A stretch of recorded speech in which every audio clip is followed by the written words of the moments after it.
પોષ સુદની પુત્રદા એકાદશીની વાર્તા।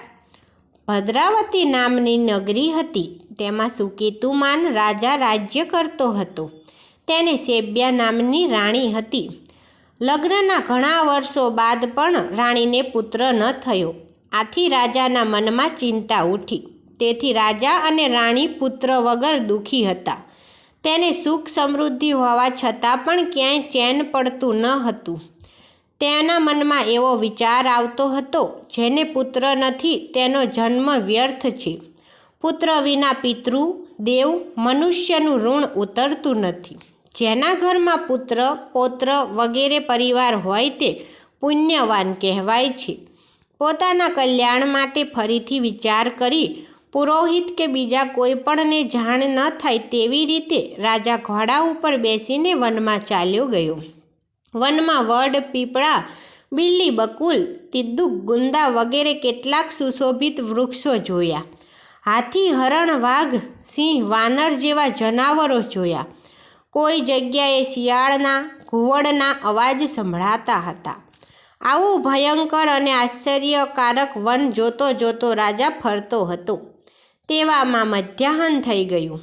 તરસથી રાજાના ગળામાં શોષ પડ્યો। મોઢું સુકાવા લાગ્યું। રાજા વિચારે છે, મેં યજ્ઞ, યાગાદિ, બ્રાહ્મણોને ભોજન, વસ્ત્ર, ગૌદાન આદિ ઘણું જ પુણ્ય કર્યું છે। પ્રજાનું પુત્રવત પાલન કર્યું છે, છતાં આવું દારૂણ દુઃખ કેમ આવી પડ્યું? આમ વિચાર કરતાં કરતાં આગળ ચાલતા મનોહર તળાવ નજરે પડ્યું। તેમાં મગર, મત્સ્ય, રાજહંસો વગેરે દેખાયા હતા। તેમના અવાજ આવતા હતા। આગળ ચાલતા ચાલતા તળાવના કિનારે ઋષિઓ જોવામાં આવ્યા। તેઓ વૈદિક મંત્રોના જાપ કરતા હતા। રાજાએ ઘોડા પરથી ઉતરી તેમને પાસે જઈને હાથ જોડીને દંડવત પ્રણામ કર્યા। ઋષિઓ કહેવા લાગ્યા, હે રાજા, આજે અમે પ્રસન્ન છીએ, માટે જે મનમાં હોય તે કહો। રાજાએ કહ્યું, હે મુનિઓ, તપસ્વીઓ, એવા આપ તમે કોણ છો?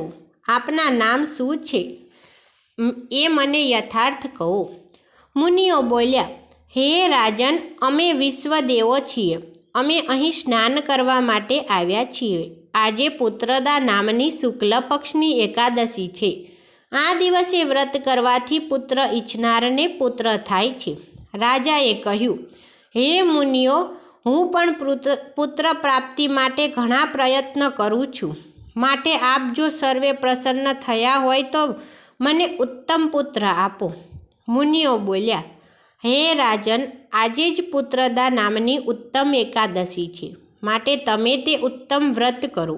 તેથી વિષ્ણુ કૃપા અને અમારા આશીર્વાદથી અવશ્ય પુત્ર થશે। આવા ઋષિઓના વચન સાંભળી રાજાએ તે દિવસે ઉત્તમ વ્રત કર્યું અને બારસના દિવસે પારણું કરી મુનિઓને વારંવાર નમસ્કાર કરી રાજા ઘેર આવ્યા।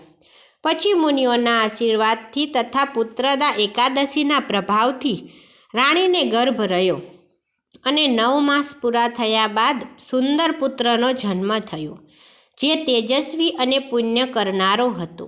મોટો થયો ત્યારે પ્રજાનું સારી રીતે પાલન કરતો હતો।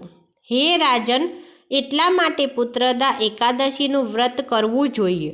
મેં લોકના કલ્યાણ માટે આ વ્રત તમારી પાસે કહેલ છે। જે મનુષ્ય આ પુત્રદા એકાદશીનું વ્રત કરે છે તે આ લોકમાં પુત્ર સુખ ભોગવી ભગવાનના ધામમાં જશે। હે રાજન, આ કથાનો પાઠ કરવાથી અથવા સાંભળવાથી અશ્વમેઘ યજ્ઞનું ફળ પ્રાપ્ત થાય છે।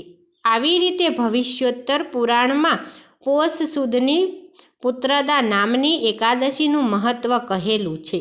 જય શ્રી કૃષ્ણ।